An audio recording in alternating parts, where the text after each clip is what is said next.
ہم ایک محدود رسائی کی آنکھ سے لامحدود منظر کو دیکھتے ہیں اور پھر فوراً فیصلہ کر دیتے ہیں کہ ہم زمین کی وسعتوں میں پھرے، سمندروں کی تہہ تک پہنچے، خلاؤں کا چپا چپا چھان مارا اور ہمیں کوئی خدا نہیں ملا۔ اگر انسان کے اعمال اپنے منطقی نتائج پر منتج ہوں تو رحمت کا لفظ کوئی معنی نہیں رکھتا۔ جن لوگوں کو اللہ کی معرفت حاصل ہوئی، انہوں نے یہ اعلان کیا کہ حق معرفت ادا کرنا انسان کے بس کی بات نہیں۔ آپ صلی اللہ علیہ وآلہ وسلم کی ذات گرامی اتنی مکمل ہے کہ آپ کے دم سے ہی صفات کی تکمیل ہوگی۔ خواب نہ چھوڑے جا سکتے ہیں، نہ پورے کیے جا سکتے ہیں، یہ تو بس دیکھے جا سکتے ہیں۔ جس چیز کا آغاز نہیں، اس کا انجام نہیں ہو سکتا، اور اللہ ہر آغاز سے پہلے اور ہر انجام کے بعد موجود ہے۔ دراصل خود پسندی اور خود پرستی کا منطقی نتیجہ اپنے آپ سے اور دوسروں سے بیزاری ہے۔ مقصد سے حاصل تک سارا سفر تمام کیفیات، تمام آسائشوں اور تکلیفوں سمیت منزل ہی کہلاتا ہے۔ جب انسان کے دوست اور اس کے دشمنوں میں فرق باقی نہ رہے تو اسے جینے اور مرنے کے درمیان کیا فرق معلوم ہوگا؟ آدمی تو مر جاتا ہے مگر زندگی پھر بھی زندہ رہتی ہے۔ بے رنگ زمین میں ہم بے رنگ بیج بوتے ہیں، اسے بے رنگ پانی دیتے ہیں، اور پھر کچھ ہی عرصہ بعد اس سے رنگ رنگ کے پھول کھلتے ہیں۔ جو ڈرا رہا ہوتا ہے در حقیقت وہ ڈر رہا ہوتا ہے۔ رشوت کی دولت سے اگر حج کیا جائے تو یہ اللہ تعالیٰ کے احکامات کی خلاف ورزی ہی نہیں، اس کے نظام کے خلاف بغاوت بھی ہے۔ بے شمار لوگ محنت کی چکی میں پیسے جا رہے ہیں اور کوئی چکی ان کے لیے آٹا نہیں پیستی۔ ذاتی مقصد ملی مقصد سے یعنی قومی مقصد سے متصادم ہو تو بے معنی، اور دینی مقصد سے مختلف ہو تو بھی بے مقصد ہوتا ہے۔ نبی صلی اللہ علیہ وآلہ وسلم کی حدیث ہے کہ قرآن کے الفاظ قرآن کے علاوہ ہوں تو قرآن نہیں، الفاظ خدا کے ہوں تو قرآن ہے۔ جب تک کوشش کی محرومیاں سمجھ میں نہ آئیں تو نصیب کو نہیں سمجھا جا سکتا۔ کوشش کامیاب ہو جائے تب بھی بد نصیب انسان ناکام ہو جاتا ہے۔ ماں باپ کے حکم کی اطاعت حضور صلی اللہ علیہ وآلہ وسلم کے فرمان اور اللہ کے فرمان کے عین مطابق ہے۔ ایک دوسرے کے حقوق کے احترام سے ہی سماج میں قیام پیدا ہوتا ہے۔ ایک مسجد میں مل کر باجماعت نمازیں ادا کرنے والے کئی سالوں کی رفاقت کے بعد بھی مختلف المزاج نظر آتے ہیں۔ اگر قبر صاحب مزار کے نام سے موسوم ہے تو ہر مزار اپنے صاحب مزار کے رابطے کا ذریعہ بنتا ہے۔ کچھ لوگوں کا دعویٰ ہو سکتا ہے کہ وہ عمل سے نیت کو پہچان سکتے ہیں۔ اسی بے بنیاد دعویٰ کی قطعی نفی کے لیے ارشاد نبوی ہے کہ اعمال نیت سے ہیں۔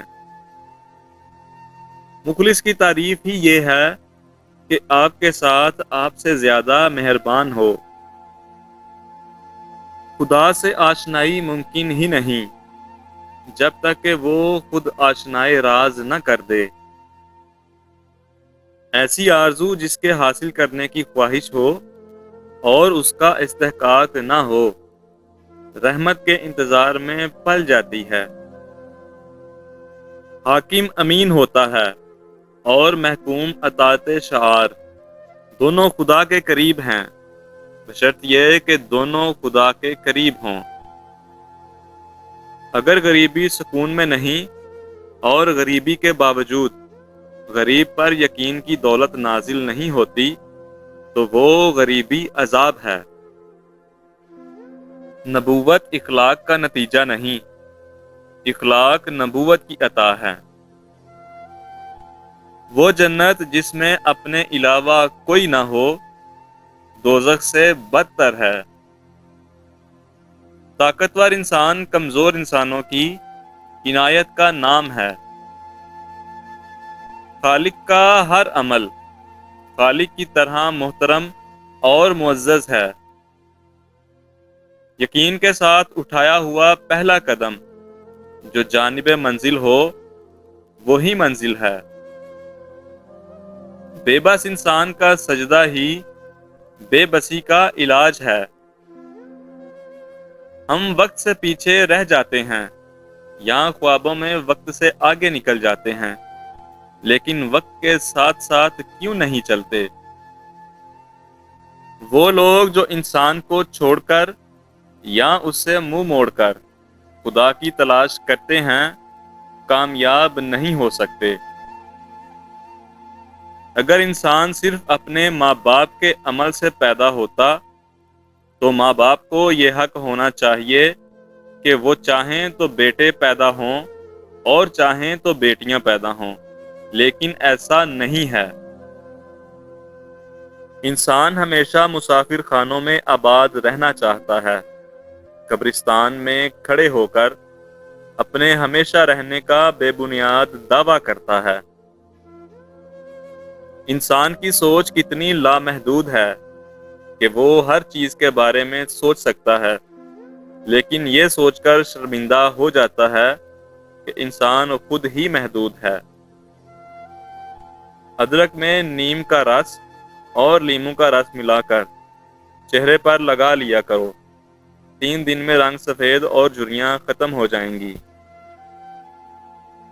جس آدمی نے حصول زر کو مقصد حیات بنایا اس کے لیے کسی اور قسم کی بندش اور پابندی بے معنی ہو جاتی ہے۔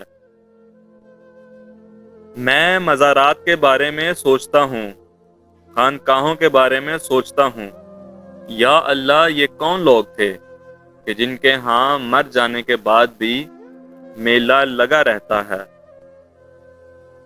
الفاظ سے مضمون اور مضامین سے الفاظ کے رشتوں کا علم ہی انسان کو مصنف بناتا ہے۔